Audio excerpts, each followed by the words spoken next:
అందుకు అవసరమైన GHMC act, Telangana municipal యాక్ట్లను సవరణ చేయడానికి మంత్రివర్గం ఆమోదం తెలపడం జరిగింది. రెండవది, రాష్ట్రంలో ఇప్పుడున్న northern power distribution corporation limited company limited, అదేవిధంగా southern power distribution company limited రెండు డిస్కామ్లతో పాటు కొత్తగా మూడవ డిస్కామ్ ఏర్పాటు చేయడానికి ఈరోజు మంత్రివర్గం ఆమోదం తెలిపింది.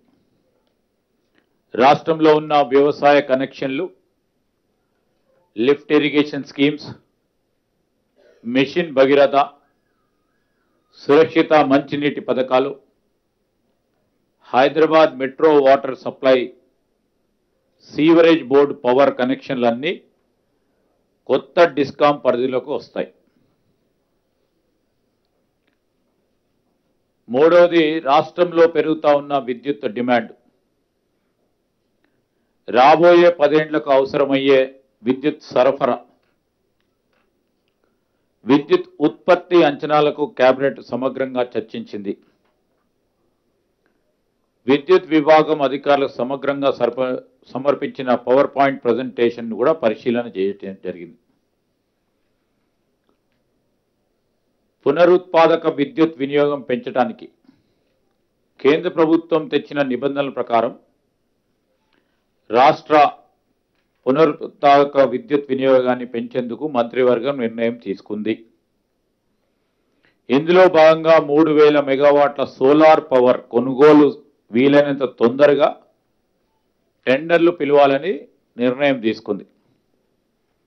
5 ఏళ్ల పాటు విద్యుత్ సరఫరా చేసే కాల పరిమితి ఒప్పందాలతో ఈ టెండర్లు పిలవాలని కేబినెట్ ఆమోదం తెలపడం జరిగింది. అదేవిధంగా సోలార్ పవర్ తరహాలోనే పంప్ స్టోరేజ్ పవర్ వినియోగం పెంచాల్సి ఉంది. 2000 మెగావాట్ల పంప్ స్టోరేజ్ పవర్ కొనుగోలుకు టెండర్లు పిలవాలని నిర్ణయం తీసుకుంది. 5 ఏళ్ల కాల పరిమితిలో ఈ టెండర్లు కూడా పిలవాలని కేబినెట్ నిర్ణయం చేయటం జరిగింది. రాష్ట్రంలో పలు చోట్ల పంప్ స్టోరేజ్ పవర్ ప్లాంట్లను ఏర్పాటు చేయడానికి అనువైన ప్రాంతాలున్నాయి.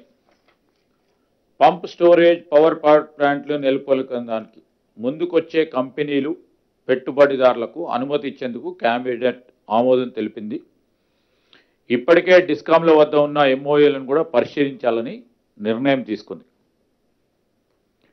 రాష్ట్రంలో 10,000 మెగావాట్ల పంప్ స్టోరేజ్ విద్యుత్ ఉత్పత్తి ప్లాంట్లను ఏర్పాటు చేయడానికి అనుమతులు ఇవ్వాలని మంత్రివర్గం నిర్ణయం చేయటం జరిగింది.